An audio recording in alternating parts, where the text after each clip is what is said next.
দলীয় নেত্রীর নির্দেশে রাজ্য জুড়ে চলছে ভোটার তালিকা সংশোধন ও ভুজো ভোটার চিহ্নিত করার কাজ।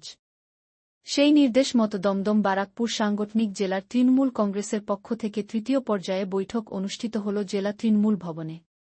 জেলা ভবনে তৃতীয় পর্যায়ের বৈঠক শেষে সাংবাদিকদের মুখোমুখি হয়ে পার্থ ভৌমিক বলেন, যাদের ভোটার তালিকার সংশোধন ও ত্রুটি ধরার দায়িত্ব দেওয়া হয়েছিল তাদের সাথে আজ তৃতীয় পর্যায়ের বৈঠক হল এবং এই বৈঠক শেষে তিনি বলেন, এই কাজ প্রায় ৮-৫% শেষ হয়ে গেছে।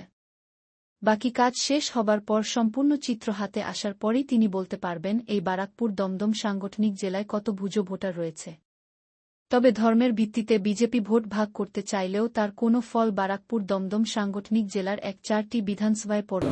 শ্রী মদন মিত্র, শ্রী রাজ চক্রবর্তী, শ্রীমতী মঞ্জু ঘোষ, সুবোধ অধিকারী, সনদ দে এবং রফিকার রহমান এবং জেলা সকল স্তরের নেতৃবৃন্দ আজকে আমরা উপস্থিত হই।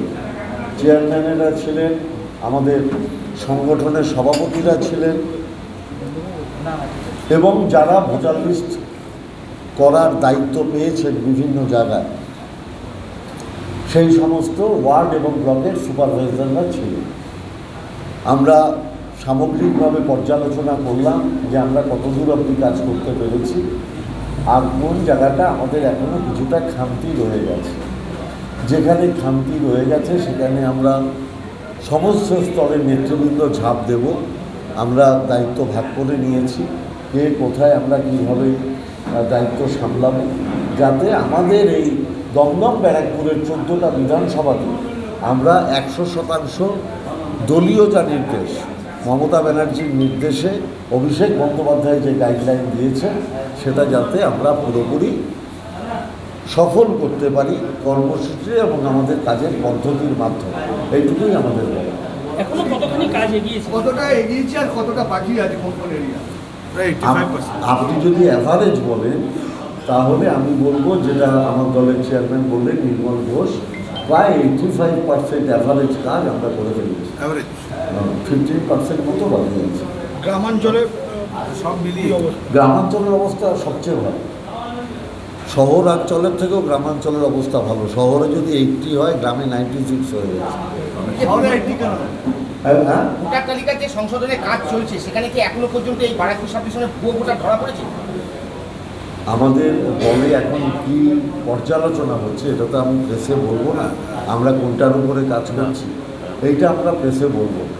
আমাদের এটা দলীয় ব্যাপার, এটা আমাদের দলের মধ্যে। আমরা কি ব্যাপারে ভোটার লিস্টের কাজ করছি এটা আমাদের সম্পূর্ণ অন্তর্দলে। না, এটা তো পর্যালোচনা চলছে, রিভিউ মিটিং। তো এটা পর্যালোচনা একটা স্তর বা তৃতীয় স্তরে এইভাবে কথা বলা যায় না।